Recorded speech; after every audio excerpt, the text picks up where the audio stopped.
दिल जी मुठ में कयूं खयूं वञा तूं जीत अखियां हथ दिल रोके केर सघंदो बटड़े हिजर जा थकड़ा हिन हाम में पीरल जो लाश सोरे रख पलंग तां पत्थर ते पुठलन सां मन पछाड़ी ही कुर्ब भी कयूं रब्बा पैदा कीता दर्दा कीता ओ रब्बा पैदा कीता दर्दा कीता बेटा तो गफार सदावे आप तरह में गोलर शाते सद मिले हुए सजन निखेड़े निखड़ वञे तेदार भी ढोला तू त निखड़ियां दे मुल पावे आप तरह में आजाद गमा तू बेटा कम फरीद गुलाम उठ वञ काका कर सजना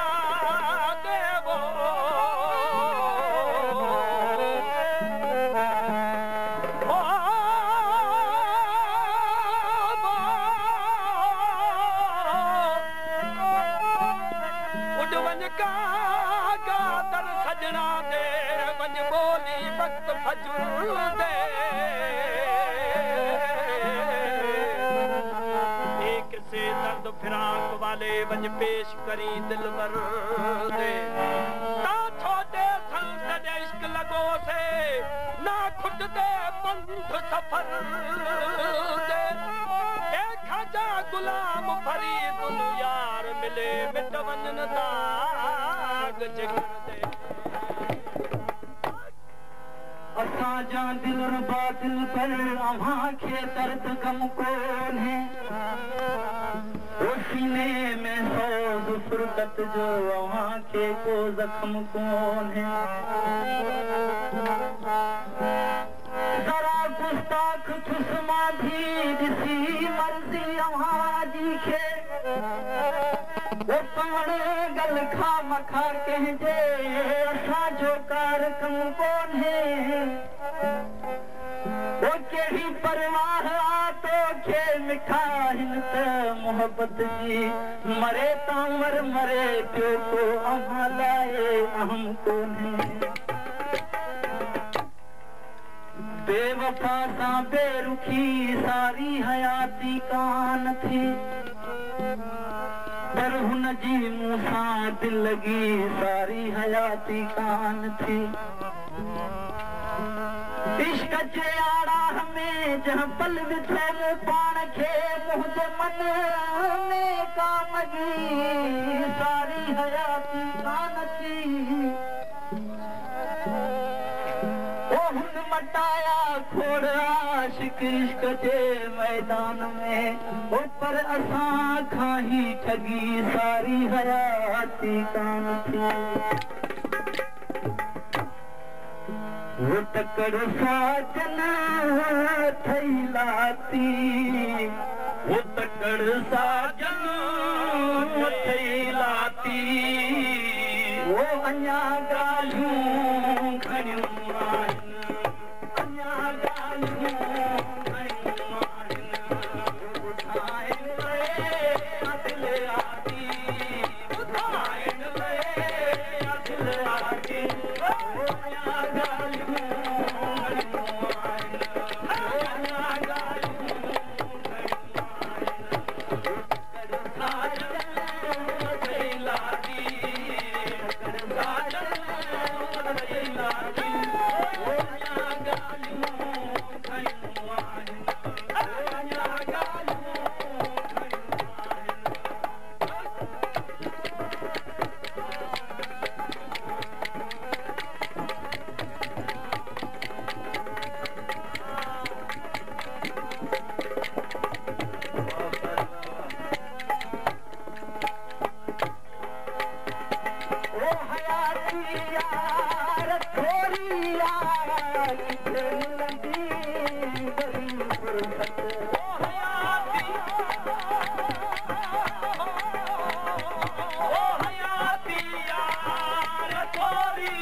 Start मगर झूठ में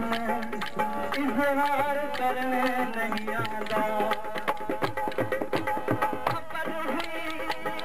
कटी आतिश मोहब्बत मुसीबत पर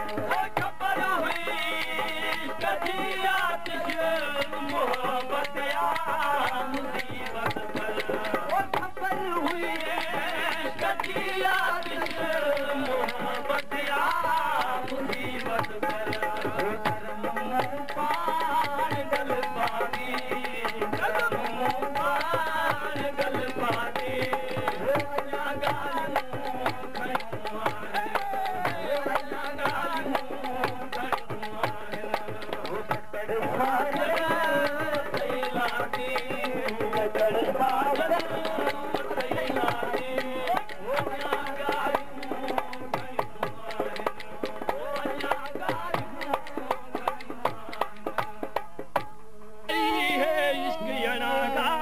खबर पुछो मन